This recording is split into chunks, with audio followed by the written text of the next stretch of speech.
اس کا وہ شوہر محترم اس کی استری کی ہوئی شرٹ نہیں پہنتا، اس کی بنائی ہوئی بریانی نہیں کھاتا، لیکن رات کو 2 بجے بریانی بڑے شوق سے کھائی جاتی، اس سے نظریں بچا بچا کے قیمہ اپنے پیٹ میں ڈالا جاتا ہے، اس کے ہاتھوں کی چائے پی جاتی ہے۔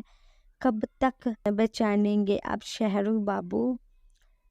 وہ استری کرتے ہوئے سوچ ہی رہی تھی۔ اس کے سارے کپڑے استری کرنے کے بعد وہ انہیں واپس الماری میں رکھا اور بیدار ہو چکا تھا، کیونکہ واش روم آواز آ رہی تھی۔ وہ نیچے کچن میں اس کے لیے ناشتہ لگانے چلی آئی۔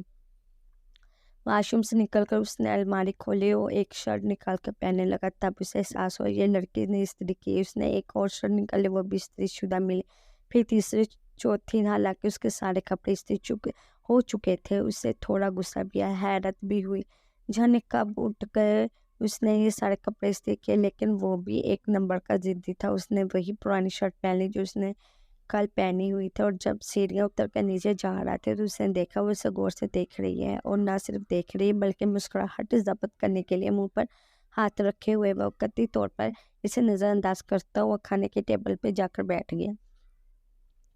وہ اندر سے اس کے لیے ناشتہ لے آئی۔ آج اس نے خود ناشتہ نہیں بنایا، جب اس کے ہاتھ کی بنی ہوئی بریانی وہ کھا سکتا ہے، چائے پی سکتا ہے، ناشتہ کیوں نہیں؟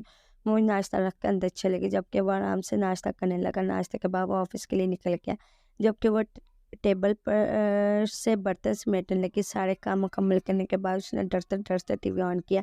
ٹی وی خوبصورت تصویریں دیکھ کر وہ وہیں صوفے پر بیٹھ گئی اور کوئی گانوں کا چینل لگا تو وہ حیران ہو کر پوری طرح ٹی وی پر متوجہ ہوتے وہ ہیرو ہیروئن کی بہودار ڈانس کرتے دیکھ کر انہیں دل ہی دل میں ملامت کر رہی تھی، کافی شرما بھی رہی تھی، حالانکہ گھر میں اس وقت کوئی بھی نہیں تھا، پھر بھی وہ بار بار ادھر ادھر دیکھ رہی تھی۔ کل آفرین نے جو اسے چینل بدلنا سکھایا تو انہیں بٹنوں کو بتاتے ہوئے مختلف چینلز تبدیل کرتی رہی۔ اچانک فون کی گھنٹی پورے گھر میں گونج اٹھی، اسے حیران ہو کر پیچھے دیکھا اور نظر انداز کر دیا۔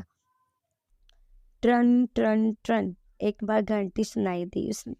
اس بار وہ بدک کر صوفے سے کھڑی ہو گئی، گھبراہٹ کے مارے اس نے پسینہ آ گیا۔ وہ سمجھ نہ سکی یہ ٹرن ٹرن کی آواز کہاں سے آ رہی ہے، کہیں کوئی جن بھوت تو نہیں ہے اس گھر میں؟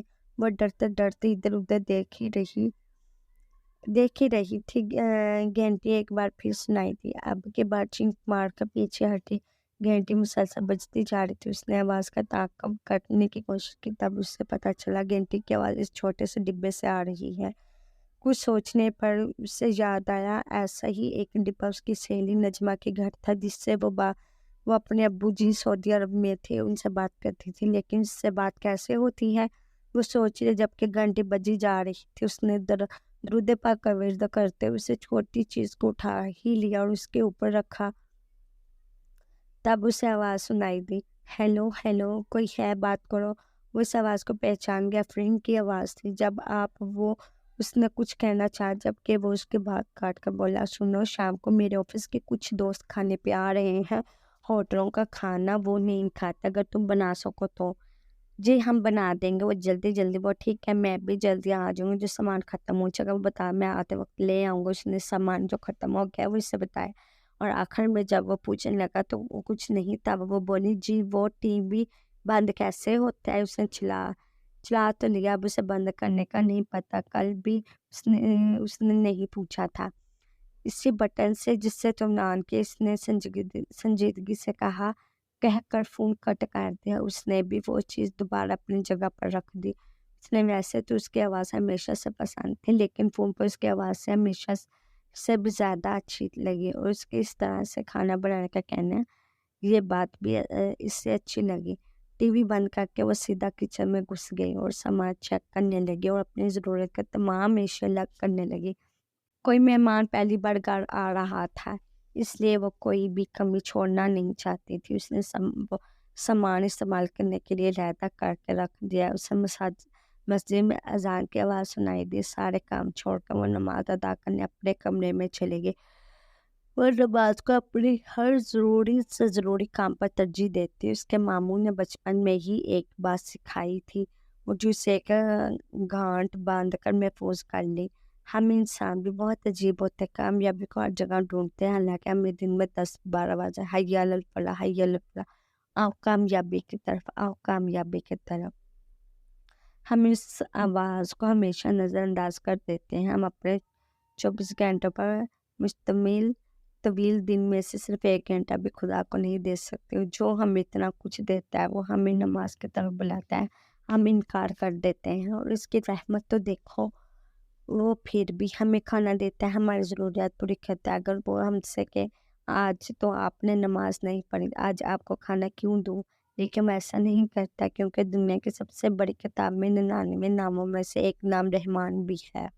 یہ بات اس کے معمولی سے انداز میں سمجھائی۔ اذان کی آواز سن کر وہ کام کا ادھورا چھوڑ کر نماز ادا کرنے جاتی۔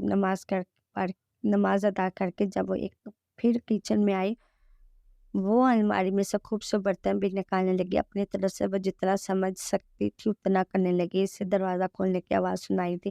وہ کچن سے باہر نکلی، فریم بیگ اٹھائے اندر آ رہا تھا۔ اس نے بتایا تھا وہ جلدی آئے گا، لیکن اتنی جلدی آئے گا یہ اس نے سوچا نہیں تھا۔ وہ کچن میں اس کے لیے ایک گلاس پانی لے آئی۔ اس نے ایک نظر پانی کو اور ایک نظر سے دیکھا، وہ پانی پی لیا اور خالی گلاس لے کر جب وہ واپس پلٹنے لگی تو اس آواز دیکھ کر اسے صوفے پہ بیٹھنے کو کہا۔ جھجکتے ہوئے بہرحال بیٹھ ہی گئی۔ سنو، میرے آفس کے کچھ دوست شام کو کھانے پہ آئیں گے، وہ لوگ 10-12 کے قریب ہوں گے۔ میں نہیں چاہتا ان لوگوں کے سامنے ہماری شادی شدہ زندگی کے غلط اثرات پڑے، اس لیے میں چاہتا ہوں تم اچھے سے تیار ہو جانا۔ کپڑے بھی میں لا دوں گا، اور ایک بار نیلے رنگ کے کپڑوں کے ساتھ کالے رنگ کی آئی شیڈ کوئی نہیں لگاتا، اوکے؟ اور وہ غور سے اس کی بات سن رہی تھی، اسے کل کے میک اپ کی بات جتا رہی تھی۔ اچھا چھوڑو، میں تمہیں بیوٹی پارلر کے لے جاؤں گا، وہیں سے تیار ہو جانا، ابھی ان کے آنے میں کافی دیر ہے۔ جی کون سا کالر نہیں، بیوٹی پارلر۔ اس نے ایک الفاظ الگ کر کے سمجھانے کی کوشش کی۔